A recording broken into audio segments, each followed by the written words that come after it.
Alors, parmi les aliments qui sont à éviter pendant la grossesse, il y a un interdit qui est certain pendant la grossesse, c'est celui de l'alcool, puisqu'il peut entraîner des problèmes de développement de l'enfant, et ce, même à petite dose ou occasionnellement. Par contre, il n'y a globalement pas d'interdit strict au niveau alimentaire pendant la grossesse.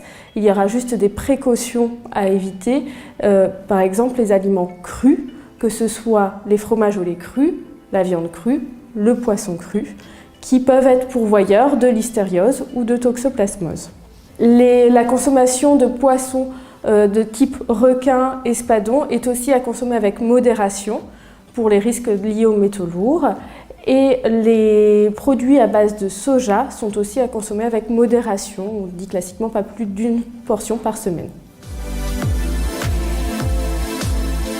On dit classiquement que pendant la grossesse, il ne faut pas manger 2 fois plus, mais 2 fois mieux. L'estomac de la femme enceinte est un petit peu mis à l'épreuve par la grossesse avec le bébé qui peut ensuite venir comprimer l'estomac.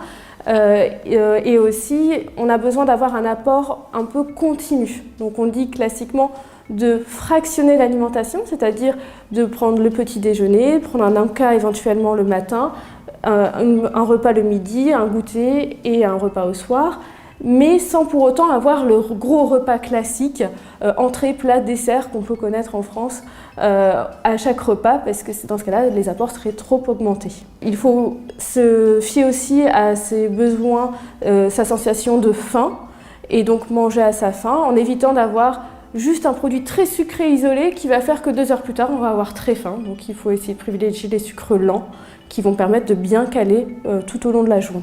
Il faut privilégier la variété, avoir des fruits et des légumes, des céréales complètes.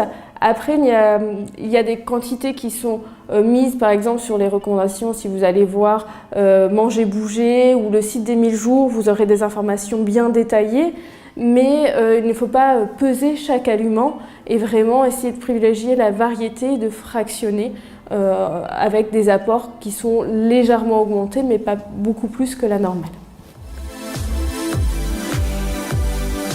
Alors, la vitamine qui est systématiquement préconisée, c'est avant la grossesse et les 3 premiers mois, on recommande de prendre de l'acide folique.